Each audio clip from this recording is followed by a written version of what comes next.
Fear. The thing that most of us want to avoid. The thing we try to gloss over, get so busy with our to-do list that we numb it out, do all we can to ignore. Yup, that's where we are going today. That is what we are looking at head-on. In order to deepen our connection with ourselves and our connection to life itself, we must be willing to see where fear has disconnected us from life-giving energy. As the late Rainer Maria Rilke once wrote, our fears are like dragons guarding our deepest treasures. Our fears can actually lead us deep into our healing if we are willing to face them with honesty and compassion.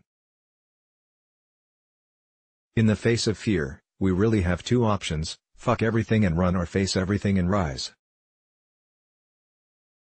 According to Lion's Roar, a Buddhist blog, the essential cause of our suffering and anxiety is ignorance of the nature of reality, and craving and clinging to something illusory that is referred to as ego, and the gasoline in the vehicle of ego is fear.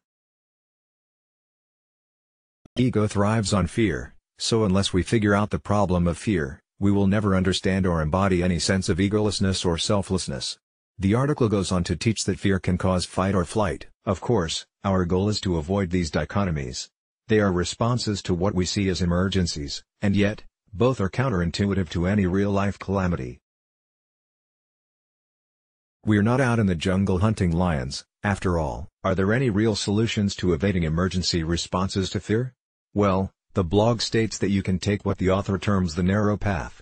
Here, you will be able to face the situation head-on. You take a slightly distanced stance as you unpack the problem. First, you begin by simply witnessing where exactly in your body you are getting the feelings from and what is triggering them. You can then be a bit like your own psychologist. You can unpack these thoughts. This is not unlike the modern practice of mindfulness. But you go beyond just observation with the goal in recognizing your response patterns in relation to fear. Do you want to run?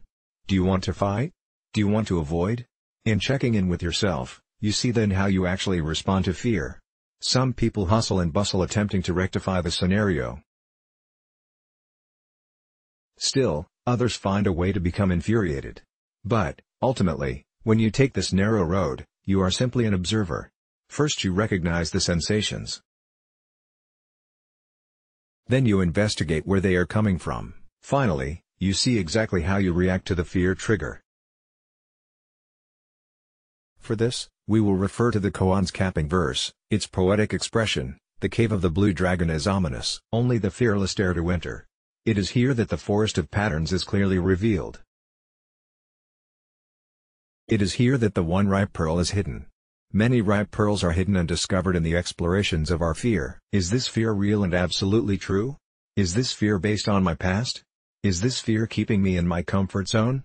If so, why? What is it that I am really afraid of? When fear comes up. True courage means living life from the French word cœur as an open living space. It is living with an open heart. An open heart is not one that is unafraid, but one that meets fear with tenderness, mercy, and compassion. Imagine for a moment that the thing you are most afraid of is gone. It has been transmuted and uprooted. What does that feel like? Where do you feel it? What would your life look like if you transcended this fear? If you actually were able to use this limiting belief, relationship, phobia, as a way to rise? Who would you have to become to do this?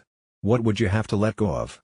When we are committed to freedom and to sovereignty, in this process, we must be so brave and meet what Buddha called the armies of Mara, the forces of fear, hate, and illusion, with the tender touch of compassion. My life's work is to be here supporting you and witnessing you with compassion as you break through the illusions that keep you hostage.